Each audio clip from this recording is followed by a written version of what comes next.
নিচু শ্রেণীর অন্তর্ভুক্ত হবে না কারা? আল্লাহ বলেন ইল্লাল্লাযীনা আমানু ওয়া আমিলুস সালিহাত, হীনতাগ্রস্তদের অন্তর্ভুক্ত হবে না তারা। ইল্লাল্লাযীনা আমানু, যারা ঈমান এনেছে, ওয়া আমিলুস সালিহাত, যারা নেক কাজ করেছে। যারা ঈমান এনেছে, যারা নেক কাজ করেছে। ঈমান কাকে বলে? আল ঈমানু তাসদীকুন নবী সাল্লাল্লাহু আলাইহি ওয়াসাল্লাম মা জাআ বিহি। ঈমান হলো নবীজি সাল্লাল্লাহু আলাইহি সাল্লাম যা নিয়ে এসেছেন সব বিশ্বাস করার নাম ঈমান। সহিহ মুসলিমের ৮ নম্বর হাদিস থেকে আমরা ঈমানের পরিচয় জানব। ঈমানের পরিচয় জানতে গিয়ে আমরা মোট 4টা জিনিস শিখবো। বলেন সবাই, কয়টা? 4টা। বলেন আমার সাথে, ইহসান, না এ বলেন ইসলাম, ঈমান, ইহসান, কিয়ামত। বলেন তো, ইসলাম, ঈমান, ইহসান, কিয়ামত। কয় জিনিস হলো? 1 নাম্বার, 2 নাম্বার, 3 নাম্বার, 4 নাম্বার। সহিহ মুসলিমের 8 নম্বর হাদিস। এক ব্যক্তি নবীজির কাছে আসছে, ওমর ইবনুল খাত্তাব রাদিয়াল্লাহু তাআলা আনহুর বর্ণনা। রাসূলুল্লাহ সাল্লাল্লাহু আলাইহি সাল্লামের কাছে আসার পর নবীজিকে বললেন, ইয়া মুহাম্মদ আখবিরনি আনিল ইসলাম।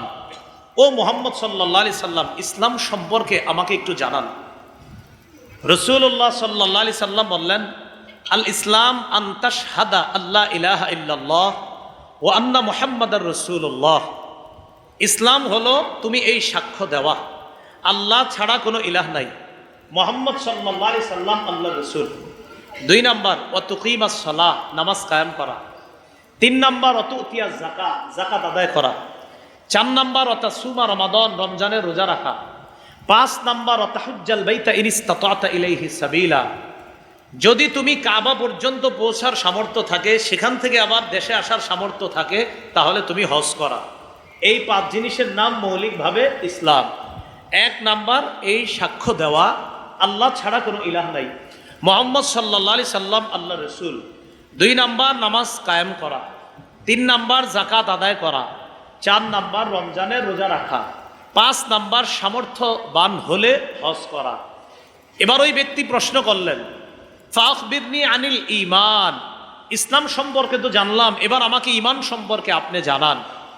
নবীজি বললেন, ঈমান হলো আনতুমিনা বিল্লাহ, আল্লাহকে বিশ্বাস করা, ওয়া মালাইকাতি, ফেরেশতাদেরকে বিশ্বাস করা, ওয়া কুতুবিহি, আল্লাহর আসমানি সব কিতাব বিশ্বাস করা, ওয়া রুসুলিহি, রসুলদেরকে বিশ্বাস করা, ওয়াল ইয়াউমিল আখির, আখিরাত বিশ্বাস করা, ওয়াল বাসি বাদাল মাউত, মৃত্যুর পর পুনরুত্থানকে বিশ্বাস করা, ওয়াল জান্নাহ, জান্নাত বিশ্বাস করা, ওয়ান নার, জাহান্নাম বিশ্বাস করা, ওয়াল হিসাব, হিসাব হবে এটা বিশ্বাস করা, ওয়াল মিজান, ওজনের পাল্লা আল্লাহ কায়েম করবে, সেখানে আমলনামা ওজন হবে, এটা বিশ্বাস করা, ওয়াল কদরি কুল্লিহি খাইরিহি ওয়া শাররিহি মিনাল্লাহি তাআলা, আমার জীবনে ভালো মন্দ যা কিছু হবে সব আল্লাহর পক্ষ থেকে, এই কথা বিশ্বাস করা। এটা বিশ্বাস করেনি সবাই? তাহলে আরেকটা জিনিস পড়াই। বলেন, আমার জীবনে যা ঘটে তা ঘটার ছিল, যা ঘটেনি তা ঘটার ছিল না, এই কথা বিশ্বাস করার নাম ঈমানের প্রকৃত স্বাদ আস্বাদন করা। আপনি ঈমানের প্রকৃত স্বাদ আস্বাদন ততক্ষণ করতে পারবেন না যতক্ষণ এই বিশ্বাস না করবেন আপনার জীবনে যা ঘটেছে সেটা ঘটার ছিল, যা ঘটে নাই সেটা ঘটার ছিল না। এটা বিশ্বাস না করা পর্যন্ত ঈমানের প্রকৃত স্বাদ গ্রহণ করতে পারবেন না। দলিল আবু দাউদ 4700 নম্বর হাদিস।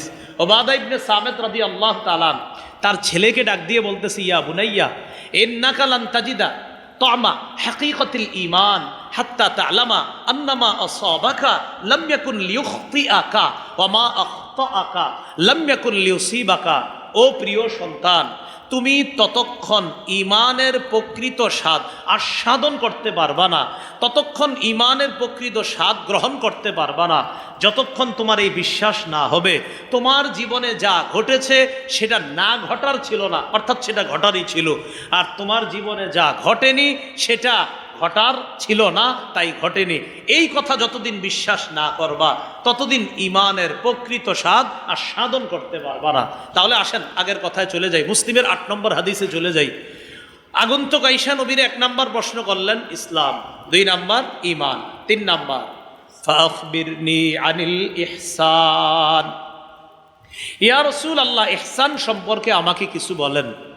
নবীজি বললেন আন তা'বুদাল্লাহ কাআন্নাকা তারাহ, তুমি আল্লাহর ইবাদত এমন ভাবে করবা যেন তুমি আল্লাহকে দেখতে পাও। ফাইন লাম তাকুন তারাহু ফাইন্নাহু ইয়ারাক, যদি তুমি আল্লাহকে দেখতে না পাও এটা নিশ্চিত আল্লাহ তোমাকে দেখতে পায়। আপনি নামাজে দাঁড়াইলেন, আল্লাহু আকবার, আমি আল্লাহরে কেমন যেন দেখতেছি, না না না দেখি না, ও আল্লাহ আমারে দেখে, সুবহানাল্লাহ। নামাজে দাঁড়াইলেন, আমি আল্লাহরে দেখতেছি, না না দেখি না, আল্লাহ তো আমাকে দেখে।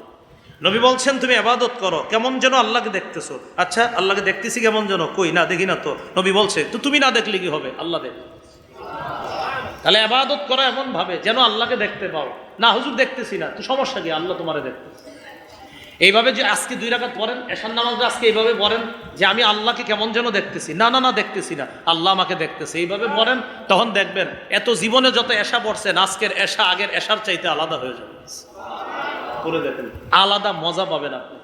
এই হলো ইহসান। 4 নাম্বার প্রশ্ন করছে আখবিরনি আনিস সাআহ, কিয়ামত সম্পর্কে কিছু বলেন। নবীজি বললেন মাল মাসউলু আনহা বিআ'লামা মিনাস সাইল, কিয়ামতের বিষয়টা জিজ্ঞাসিত ব্যক্তি জিজ্ঞাসাকারীর চেয়ে বেশি অবগত না। আমি নবী হলাম জিজ্ঞাসিত ব্যক্তি আর তুমি হলা জিজ্ঞাসাকারী।